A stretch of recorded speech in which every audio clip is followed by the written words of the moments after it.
और इधर उत्तराखंड सरकार का हवाई सेवाओं की कनेक्टिविटी बढ़ाने पर पूरा फोकस है। बेहतर कनेक्टिविटी के लिए उच्च स्तरीय बैठक होगी। सीमांत क्षेत्रों की सेवाएं बेहतर बनाने पर मंथन होगा। ग्रामीण क्षेत्रों को हवाई सेवाओं से जोड़ने के लिए तैयार किया गया है। ड्रोन के उपयोग को बढ़ाने पर भी मंथन किया जाएगा। हवाई सेवाओं की कनेक्टिविटी बढ़ाने पर फोकस होगा। बेहतर कनेक्टिविटी के लिए उच्च स्तरीय बैठक होगी।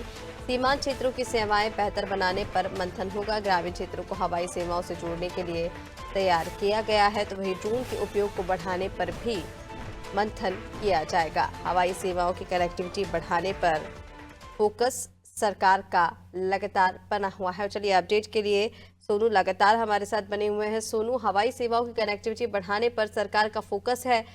सीमांत क्षेत्रों की सेवाएं बेहतर बनाने पर मंथन किया जाएगा, क्योंकि ग्रामीण क्षेत्रों में जिस तरह से हमने देखा है कि कभी स्वास्थ्य संबंधित से दिक्कतें भी हो जाती हैं, जिसके लिए सरकार ने पहले भी प्रयास किए थे और उसके लिए एम्बुलेंस की व्यवस्था भी की थी, एयर एम्बुलेंस की। लेकिन अब इस पर और ज्यादा फोकस किया जा रहा है और बेहतर व्यवस्थाएं अब लोगों के लिए की जाएंगी। देखिए ऋषिका, बिल्कुल आप ठीक कह रहे हैं, क्योंकि हवाई सेवाओं की बहुत ज्यादा आवश्यकता उत्तराखंड की जो यहाँ की भौगोलिक परिस्थिति है उनके अनुरूप पड़ती है। और एक नहीं अनेकों बार ऐसे घटनाक्रम भी सामने आए हैं। 2013 की अगर आप केदारनाथ की आपदा की बात करेंगे तो उस वक्त हवाई सेवाओं की बहुत ज्यादा आवश्यकता महसूस की गई थी, और यही वजह है कि सरकार जो है वो फोकस कर रही है लगातार। शासन स्तर पर एक उच्च स्तरीय बैठक जल्द होने जा रही है इसी व्यवस्था को लेकर के कि जो ग्रामीण क्षेत्र हैं उनकी कनेक्टिविटी को कैसे जो मुख्य हवाई सेवाएं हैं उनसे जोड़ा जा सके। जहां पर हेलीपैड की आवश्यकता है, जहां पर हेलीड्रोम बनाए जाने हैं और जिनकी कवायद पहले से शुरू की जा चुकी है, उनको आगे बढ़ाया जाए। इसके अलावा जैसे यमुनोत्री धाम है, यमुनोत्री धाम में भी हवाई सेवाओं को शुरू करने के प्रयास किए जा रहे हैं।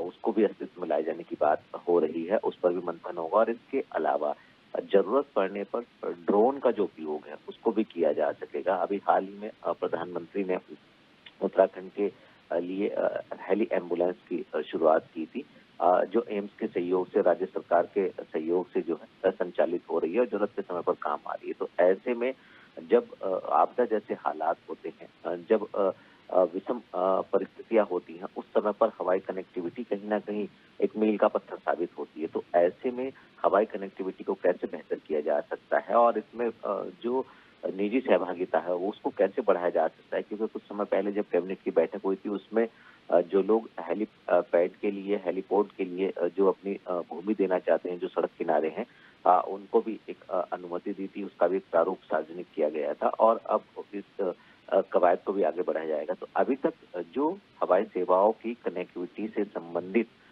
जो प्रयास किए गए हैं उन पर मंथन होगा, और जो आने वाले समय में रोड मैप तैयार किया गया है उसका क्या अभी मौजूदा सूरत हाल उस पर मंथन होगा, और आने वाले समय में कैसे और ग्रामीण क्षेत्रों को, सीमांत क्षेत्रों को हवाई कनेक्टिविटी से कनेक्ट किया जा सकता है, उस पर मंथन होगा। तो आने वाले समय में हम कह सकते हैं कि जो हवाई सेवाएं हैं ये और बेहतर हो पाएंगी। इस दिशा में कदम उठाए जा रहे हैं।